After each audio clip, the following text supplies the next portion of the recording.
Hi, and welcome to Total Rewind, a Filmmaker's Compass podcast where we take a look at movies 30 years and older and see if they still hold up.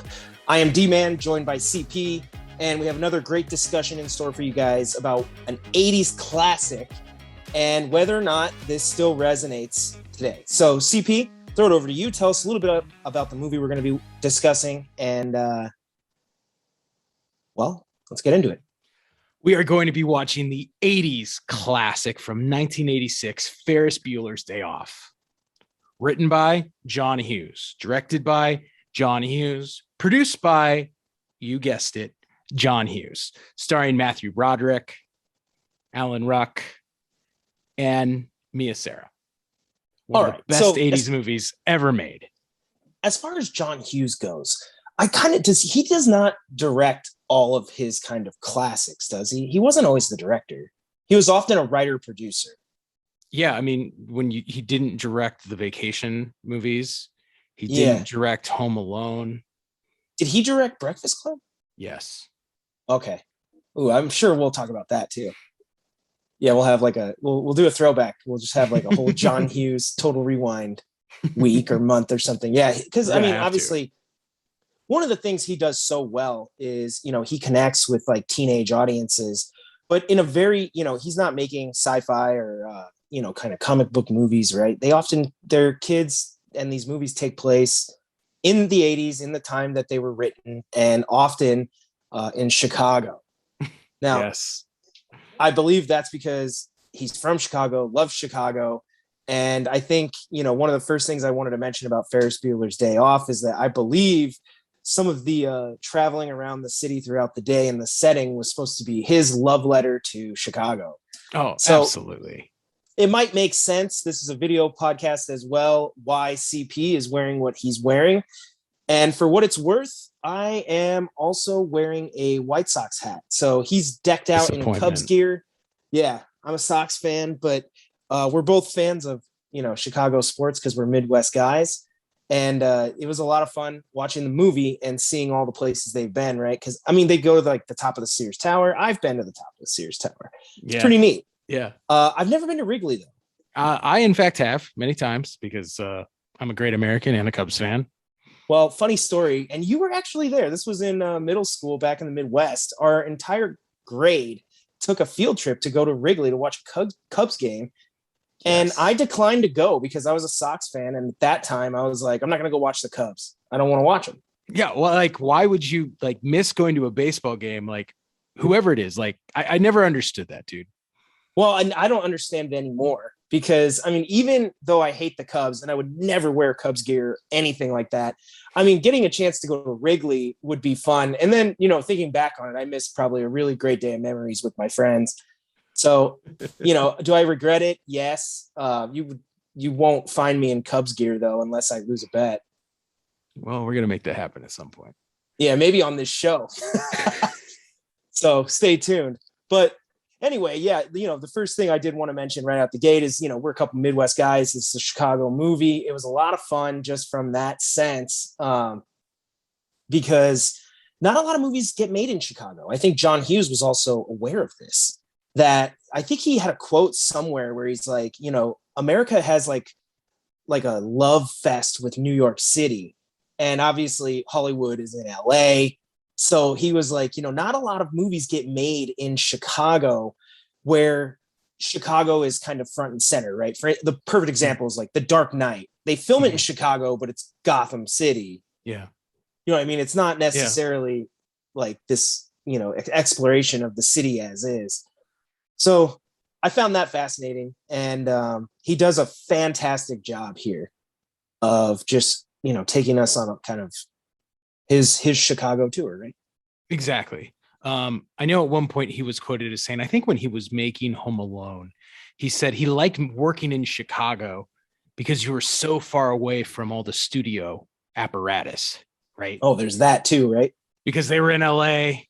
They were in New York. They weren't in Chicago. So it gave him the freedom that he needed to make his movies. Yeah, they can't come down to set and be like, what the hell are you doing? Yep.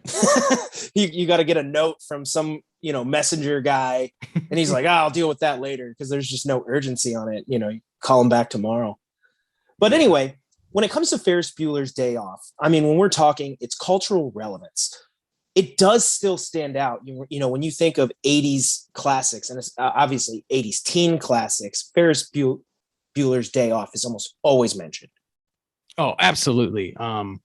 Right. The scenes from the movie and the idea of taking the ultimate sick day to play hooky is something that we've seen recreated in television shows, movies, cartoons, even to the point that I think Matthew Broderick was in a commercial and Alan Ruck was in another commercial, both referencing Ferris Bueller and kind of taking a approach of the two of them growing up separately, separate companies, separated by about 10 years. But the point is, this is something that still stands out and is relevant in our modern understanding of pop culture.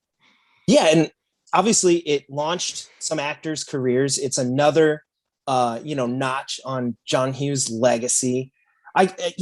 John Hughes, I can't stop going back to him, but I heard the same thing. Like he wrote this script in like a week or 2 weeks or something. Insane, I don't know if you know dude. that story, but insane.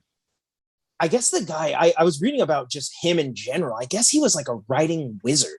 Most people have to like write in bursts and then breaks. And I guess he just would like get in the zone and knock out like endless pages. That's insane. Surprisingly, he stuck to a lot of early first draft concepts as well, because he felt that the creativity would get watered down if they started revising it too hard. He thought that a lot of the energy that he was putting out in the initial draft was what he would want to go with. Wow. That's pretty crazy. That is crazy. That's not how any screenwriters seem to think these days. No, I know. Yeah, now it's like, hey, make sure you have like, a Bible, character bios, like a whole world building, like this whole thing. And it's like, I guess, he's like, nah, just write the script. So great mind. But Ferris Bueller's Day Off also gives us, great quotes. Bueller. Oh, great story about this, dude. When I went to Pepperdine, Ben Stein was actually a faculty member there. And people told me that they actually had him do that in class with him. That's amazing. And what's even more amazing is like, that's another, like, think about how little he's actually in that role. It launched like that guy's entire career. Yeah. Yeah. He was in commercials. He reprised the role in other movies. Like I like one little scene changed that guy's life. Yeah. It's crazy. And then I guess like, when he's like the boring teacher, that kind of became like a little bit of a trope. Yeah. That type of guy. I think it's like Doug on Nickelodeon. Like the teachers are like, like that boring, like the kids just like zone it out. Was that Doug? I think Doug did it. And I think Charlie Brown did it, but Charlie Brown too. Yeah. Okay. Cause I know Doug had at least one or two teachers that spoke English, but the other ones maybe got zoned out. But there's like great quotes. The movie brings us the song. If you've ever seen Always Sunny in Philadelphia, Day Bow Bow. Yeah. That's a classic scene. He's like, Day Bow Bow. Which is amazing. Nice performance. Oh yeah. So, and I mean, now like that song is obviously it's an 80s classic song. Actually, I don't know if that's an 80s song, is it? I don't know. I know it's in a couple other 80s movies. It's associated with Ferris attributed to Ferris Bueller. Same thing with the running music. Yeah. From that famous scene at the end. No, and I mean, what a great song though. Like it's played in car commercials. Other movies have used it now. I mean, Always Sunny had their scene. Like, and it all like, the launching pad was right here at Ferris Bueller's Day Off. Yeah. So, and then like you said, I think there's an element of fantasy that plays into our culture. Every kid now, if you're lucky enough to fake being sick and get to stay home, you're like, what do I do? Yeah. Right. Like it's my Ferris Bueller's Day Off. What am I doing today? Am I just going to sit here and like, eat fruit roll-ups because mom and dad are at work or running errands, or am I going to like, lead a parade? So there's just, there's so much in this movie that it's like, it's hard Even the phrase Ferris Bueller's Day Off is often referred to if people, just are at home, not always sick, but you get that kind of lucky day off. Yeah. Yeah. So it was a lot of fun. I don't know. I mean, like culturally, I don't know. It sticks in your brain. You can't help but, I don't know, not forget this movie. Yeah. So let's throw it over then. I'm going to throw it over to you. Let's talk a little bit about the actual filmmaking here, which is unique in its own right and has led to some popular kind of fan theories. So, well, there's a lot to talk about. I mean, you can't talk about any John Hughes movies without looking at John Hughes's style, which part of it comes through in his writing, but the other part of it is actually in his editing. And I was reading an article earlier as we were doing our pre-production. Apparently, the initial cut of the movie was abysmal. No one laughed. Interesting. Hughes and all the cast thought, they're like, we're done. We're never going to make another movie after this. And Hughes said, wait, just give me 2 weeks. And he went back and he recut the film himself. Yeah, I heard. I saw a quote as well from, I think the editor was like Paul Hirsch, mm-hmm. and he said the same thing. John Hughes had come to him and they had to like they literally like rearranged entire sequences, which is crazy. And then we got what we've seen now. And I think a lot of that plays into John Hughes's comedic timing, which he uses through the way he cuts the film together from scene to scene, mm-hmm. right? And these brilliant fourth wall breaks that he embeds throughout the film as Ferris is constantly talking to us, the audience. And that's another element of the actual filmmaking that's fascinating, is the fourth wall breaks. You don't see that a lot. And I mean, again, it's one of those things where even the existence of it was, really popularized in this movie, kind of the whole Malcolm in the Middle, mm-hmm. Type scenario. And it's weird because you really don't see it a whole lot. People turning to the camera, you might get some winks. I think, there's this whole kind of sitcom era of like, the mockumentary mm-hmm. where people get a chance to talk to the camera, but not in this kind of like, we're literally breaking the wall. Like, yeah. I'm not talking to a camera. I'm talking to you, the psychological viewer of this thing. Yeah. It was, I don't know. It was interesting watching it because they do things too, where like he says things and then next to him, they'll put like titles. Yeah. How to fake. And I was like, parents. I mean, yeah, I'm like, I don't know what the rules of this whole thing or this world are, but they're kind of just going with it. Like they do things too, that at the end of the movie, they roll credits and they have side by side, like an actual video. Mm-hmm. And this movie also uses an end credit scene. So they're breaking kind of filmmaking conventions and just having fun with it. So even though other people have done all of those things before, they're kind of just rolling it all into one thing and being like, let's just have a good time.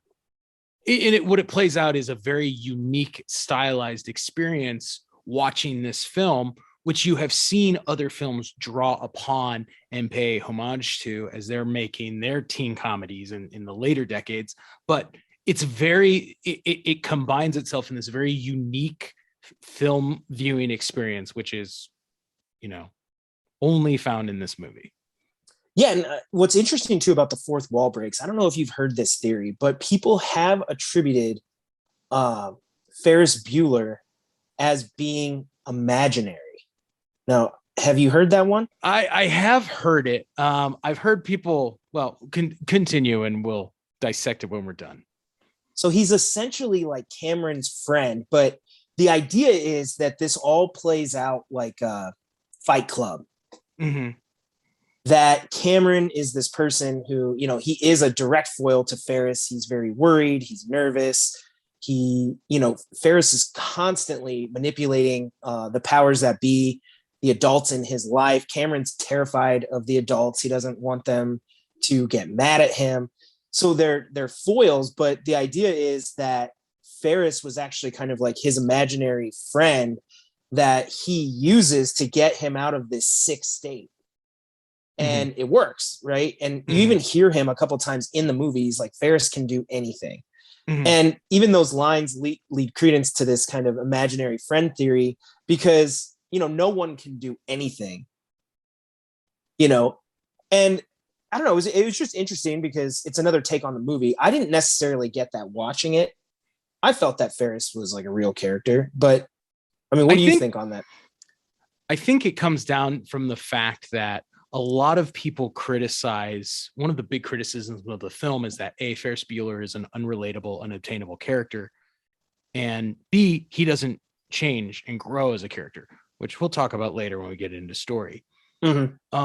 John Hughes also has this great line where when he was talking with Matthew Broderick about Ferris Bueller, he said, he's not a man. He's an idea. He's something to aspire to. So essentially, this is teenage Batman, who we all want to be as Ferris Bueller. Yeah. And when you look at it in that way, I mean, you can kind of see the difference. I'm with you. I think he's a guy, especially from the fact that so much of the movie is apart from Cameron, and we are following Ferris directly. It leads some credence to the fact that he is his own character when you compare it to something like Fight Club, where it doesn't really play out that way. Right. So, yeah. And then obviously the way Ferris interacts constantly throughout the movie without Cameron. So there's an existence of his family and his entire, he's a known kind of student at the school. And I don't know, to me, that makes it seem like this entire movie would have to be in Cameron's head. And I just don't believe that to be true. Yeah, no, I agree. So I didn't find it very plausible, but I did read about it and I was like, that's interesting. And I think it just really stems out of that fourth wall breaking that regular convention of filmmaking. It does add a sense of airiness to his character because there is something unique going on here that we don't get with most other characters. Exactly. So yeah, that was pretty cool. The soundtrack I thought was pretty cool. I loved, the parade, twist and shout, really got everybody going. And I liked that they had Star Wars music. Yeah. Yes. Of course. Anybody. Yeah. That was great. I forgot about that. So when it played, I was like, yes. It's such a funny scene too. Yeah. The guy steal the Ferrari. Yeah. Pretty great. And I don't know. Yeah. The filmmaking, again, they're having fun a lot. I think they do these kind of like block clips where they'll show somebody kind of moving across the screen and then they cut and they're like moving back. I think it's the, what's his name? Rooney, the vice principal or whatever. Yeah. He's like getting chased by the dog and you see him through a window and he like runs across and he's like, and then they cut back and all that. Yeah. So you could just, I don't know. I just felt like the filmmaking style in this movie was like, they're having fun. And I think that's contagious and it translates very well to the audience. We understand, right? What's crazy to me too, is when you look at the filmmaking style, this could easily end up like a Disney Channel original movie. Exactly. It could have been just like a made for TV movie for the Disney Channel for teens, but the filmmaking style is adult and they're doing a lot of grand things that give the film an air of legitimacy without ruining the fun. Yeah. So, and one of those things again is Chicago, because if this was made for Disney Channel, you would not get a parade downtown Chicago. You would not be able to go to Wrigley. You would show a shot of Wrigley and then put your characters on like a bench set. Yeah. But they actually went. They were there. I read about it. Like they filmed at Wrigley Stadium during games. So that legitimacy adds to the fun because we're like, they're really at the top of the Sears Tower. Like that's kind of cool.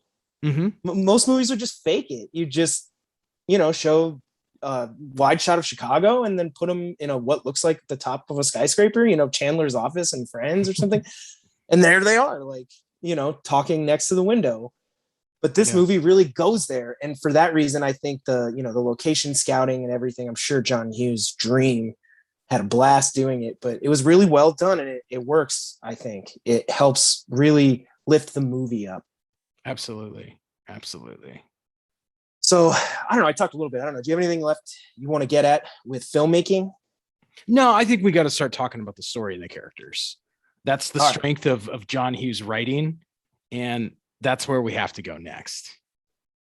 Well, you mentioned earlier that Ferris is actually one of the most static characters. He doesn't change. He doesn't really have an arc. He has a trajectory, right? Get away with being sick for a day and going and kind of having your dream day. But he doesn't, by the end, have any sort of notable change, with the exception of one thing at the end of the movie, which is possibly the relationship with his sister. But that's really the result of her arc, not his. I would challenge that point. Throughout the movie, Ferris Bueller says, right? Mm-hmm. He doesn't believe in isms. He chooses to believe in himself, right? Mm-hmm. Then later in the movie, he talks about how you can never go too big, right? Yep.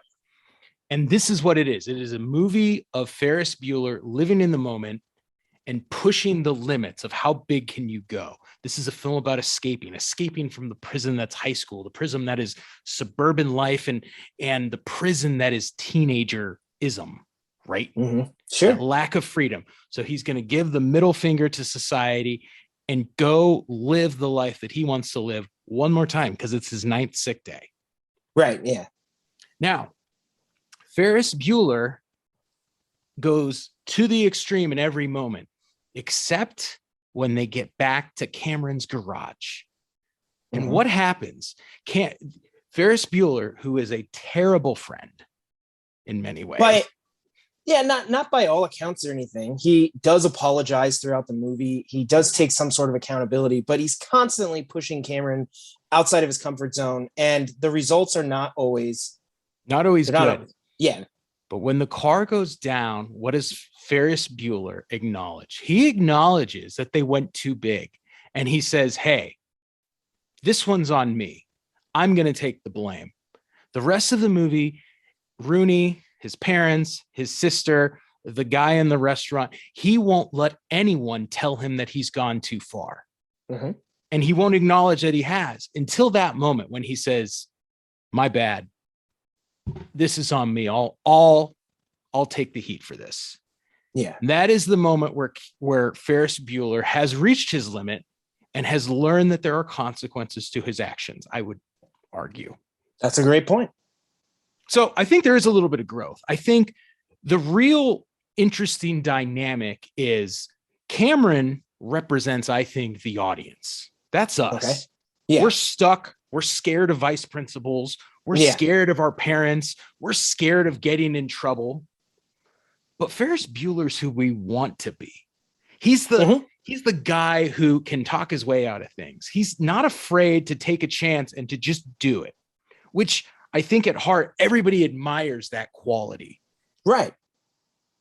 And so I think everyone needs a friend like that, because we all build our own walls. We all, want to stay safe. We dream, right, of doing those things, but unless somebody really pushes you to do it, you don't do it. Yeah. And you say you would, but you don't. You know what I mean? We need the right kind of peer pressure to step out of our comfort zone. And what's amazing about the garage scene is not only is that the scene that Ferris Bueller grows in, but that's also the final scene where we kind of see Cameron grow. Mm-hmm. He's not afraid of his father. He's not afraid to stand up for himself. He's not afraid to be a man and accept responsibility and action. We talked when we watched Animal House last week, how coming of age films are about people leaving the childhood state and preparing for adulthood. And what's amazing is, as they run the gauntlet through Chicago that day, testing their limits, we see a different Ferris and a different Cameron, because they grew. They went through it and they came out the other side as quote unquote men. And at the start of the day, they were both boys. That's a good point. I mean, especially, obviously, I think Cameron's arc is clearly the more clear one. We recognize he is literally saying, like, I need to be a man. I need to stand up, right? So we see his growth, because obviously earlier he's, like you said, afraid of everything, all of that. And I don't know, another interesting arc is actually that of his sister. Now, she makes a choice at the end of the movie to help Ferris when she's basically been a villain the whole movie, trying to uncover his lie and kind of ruin his day. And that change, I guess, comes about from Charlie Sheen. The wizard himself. Yeah, so sage of good advice. Well, it's just funny because the lesson that she goes through and comes to realize is that if you place too much stock in someone else in your life and not on yourself, you're not happy. Right? If she just let it go and Ferris gets away with it, right? It feels like injustice, but really she's like, who's he hurting most of the time? He's just getting away with something that we all kind of wish we could, but we don't. We just don't. Like you said, there's no one there to push you to do it. So you're like, man, how come he gets to go be on a parade? Because he got up there. You know what I mean? Like, that's not actually a bad thing. You're like jealous of like, you know, how come he gets to stay home sick? Because he faked being sick. He went for it. Right? He took the action that most of us don't do. And I think she realized, and it's shown through, she starts making out with the guy. And then I think Charlie Sheen was literally listed as like delinquent boy. He didn't even have a name. And I don't know if that doesn't sum up Charlie Sheen, but you know, her actions are actually changed when at the end she's able to let it go. Yeah. Right. Yeah. She too kind of went through a transformation where she's like, you know what? It's fine. And to that end, I think they have, you know, probably from here, a slightly better relationship as well. A more, like you said, a more adult brother-sister relationship, because it plays much like, you know, kind of traditional sibling rivalry earlier in the movie. And I think they're going to move into their more adult phases of their relationship where they can, you know, actually maybe want to hang out with each other. Yeah. Yeah. Because that happens, you know, as you get older as siblings, a lot of times you have either someone you're really close to as kids and people tend to grow apart, or a lot of people have siblings that they were really not friends with. They didn't get along with when they were kids, and they tend to grow closer when they get older. You start to realize we have more in common in adult life than we ever did as kids. Yeah. You know? Yeah. So I think they are starting on that more mature relationship at the end as well. Another thing I wanted to bring up is not just the arcs, but how the movie portrays adults and power figures, because they're pretty oblivious and they do kind of get like shit on, you know, literally the vice principal is the, you know, biggest loser of that theme, but like the dad constantly throughout the movie, he's like right next to them, like literally right there. And he has no clue what's going on. I mean, I think he literally has like 3 or at least maybe 4 opportunities where like he could physically see Ferris and like was like, I don't know. Yeah. I don't know who the hell that was. Yeah. I think part of that is Hughes trying to, again, illustrate during this transformation, right? Ferris Bueller is trying to grow up, but hold on to that element of that spirit of freedom, right? That adolescence rebellion. And he doesn't want to be like the rest of the adults in the movies who are very entrenched in their identities or their jobs, right? They don't have the creativity and the freedom and the ingenuity to skip a day and go to a Cubs game. Yeah. And I think one of the ways that you illustrate that is by making them appear kind of buffoonish and out of touch and so easy to kind of pull a fast one on, right? Yeah. Because we want to be like Ferris. We want to be the guy that's not stuck in a rut, who's taking a chance and reaching for his dreams. And I think the scene that encapsulates that the best, and they go to great pains to show this, is the parade. When he's doing Twist and Shout, all the adults dance. And it's like going to Disneyland and having permission to be a kid for a second. Yep. Right? Like the dad in the office sees it and then he starts to, you know, groove a little bit. And that to me was the moment where I was like, hey, these adults are always acting like adults. There's rules. They've got to do all these things. But if we all take just that little second out of your day to enjoy the music, you know, you're in your car, sing. If you want to sing, you know, put on a song, you know, find the pleasures that are there because they're there. Yeah. We just, most of the time, we don't take the time to see it because we're too wrapped up in what we're doing. To quote Ferris, life moves pretty fast. Yep. Don't don't get caught watching. And that line there is what the movie is about, right? He's the guy that says, hey, we got to take a day off to enjoy it before we become like all our parents and all the adults in our lives.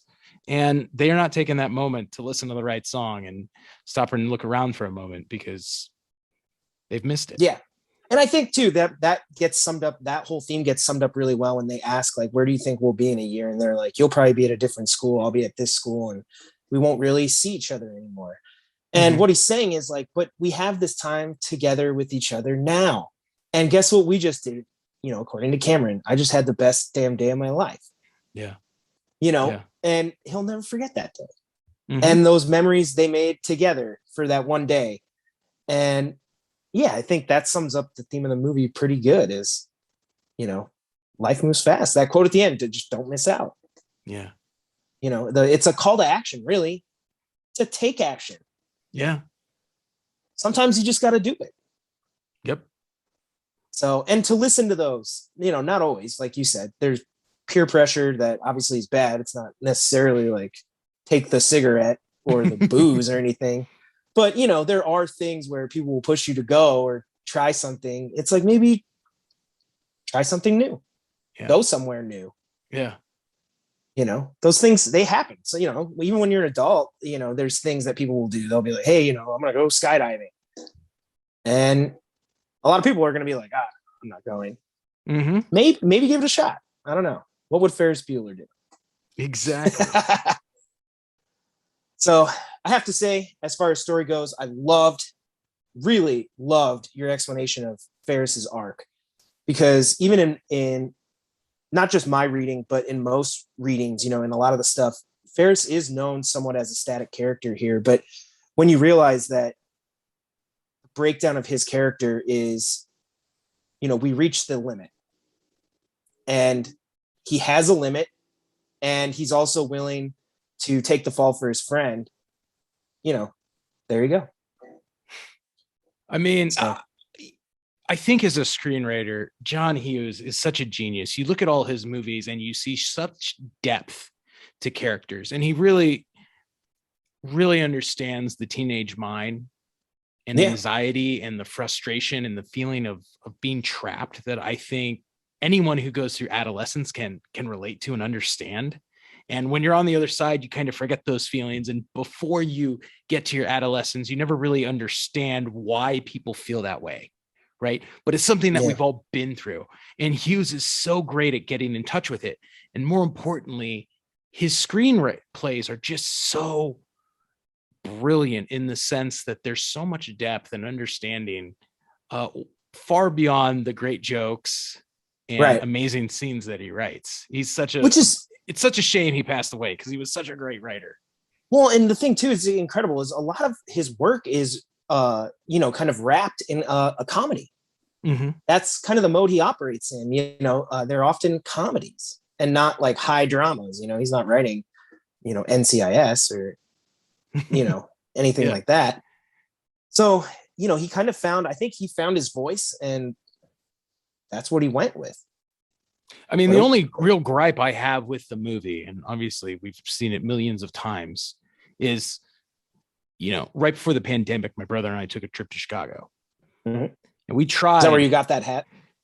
No, dude, I have a million of these hats. Come on. Okay. These are my people. This is my team. We tried during our trip to Chicago to hit as much as we could in a 3-day weekend. And I will tell you, it is pretty freaking hard to make it from the Sears Towers over to Wrigleyville in like a reasonable amount of time. So I think the only real complaint you could have is the fact that there is no possible way you could see all those sites in Chicago in one afternoon. That's really it. That's the only gripe I have with the film, but it doesn't matter because it's so fun and it's so amazing getting to see all the beauty and culture that Chicago has to offer. Yeah, it's funny too, because now that you bring up time, I actually thought of that, which was like, I thought when they're at the Sears Tower, I was like, how long did they wait in line? Because they only have so much time before his parents get home.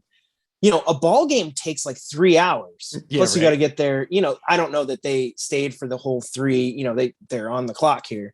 They went, they saw and left, but they're also at the museum. they're checking out art, they're at a parade, they're doing, Yeah. hour.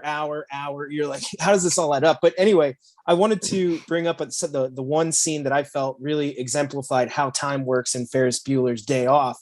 And that's when they're faking being the girl's dad. Yeah. And he says something, he's like, come outside and be there in 10 minutes. And like they hang up, then they like argue for a few minutes. Then they have to go get the Ferrari. He's got to convince him, to take the Ferrari. Then they got to drive from his house to the school. And it was supposed to be 10 minutes. You're right. And they pull a reverse of that at the end when, Ferris is running home from Cameron's house, and they kind of do the opposite, where they take this minute long drag scene it out and can, expand it out to 15 minutes. But again, it's John Hughes having fun, and all those scenes are so brilliant. Yeah. So, I mean, time in Ferris Bueller is, it's, it works for the movie, but that may not be how your day off would actually go. So, but it was pretty cool. Because anyway, I mean, even I don't know where they're at, Highland Park, somewhere like that. I mean, it's not like they live downtown. I mean, you're in Chicago. It still takes time to get from the suburbs to downtown. Exactly, right. So you're like, how does this day add up? But yeah, I mean, I look at Ferris Bueller and all the iconic stuff that came out of it, the shower scene, his pranks on his mother, on the guy, his use of technology, kind of making a nerd cool. Yeah. And then the powerful story, about taking action, the lesson and everything. I look at Ferris Bueller's Day Off, and does it hold up? Is it a movie that you should watch today? And I think it's a hell yes. I really enjoyed it. I agree. I think while kids today might not understand the technological genius that Cameron and Ferris really were as they're orchestrating how they're not going to get caught in this pre-Google world, how can you not love the movie? And we all, no matter what phase of life you're in, you need a reminder that, hey, sometimes you just got to play hooky. You got to take the day for yourself and live in the moment and make some good memories. And it does it so well. And the movie is now 30 years old. And it's amazing the articles that you will find online throwing shade at this film that I really just don't understand, because I think it's great. And I think it's held up amazing. Yeah, I mean, hey, if you're out there and you're a Ferris Bueller hater, leave us some comments. Be sure to hit us up, and who knows, maybe we'll bring you on the show and we'll have to discuss it. So, there's always room for another side. But as somebody that just watched the movie, a few hours ago, I loved it, and I have fond memories of it. But I mean, just getting a chance, even in a way, you go back, you're revisiting the 80s, you're seeing the boombox and, some of that stuff. It was cool. And yeah, I think the movie holds up, because we're not, we didn't have a section today on like special effects. There's no dinosaurs. There's going to be dinosaurs on this tour, right? Malcolm. No, there's nothing like that. So, there's maybe a little stunts, when you look at like the guys driving the car. I mean, there's a great shot of the car shooting backwards through the glass. I mean, it's great. Clearly they did it. Yeah. So that was cool. But I mean, yeah, the movie holds up. I mean, it looks really good. The only thing is it just takes place in the 80s, but that's fine because the themes are universal. They're not, like you said, it's teenage angst. It's, trying to make sure that you take advantage of the moment. I guess I have two questions for you and two questions for the audience. First question, is this John Hughes' best film? Is this his masterpiece? It's probably my favorite film by him. I like Breakfast Club, and I'm not sure, like I said at the beginning, I'm not sure which movies he, wrote, directed, and produced. If it's his involvement, then I think my favorite is Home Alone. I know that you're going to say that. Yeah, like obviously that's a John Hughes film. And I don't know if he was actually the screenwriter of Vacation. Was he? He only was the writer for Vacation.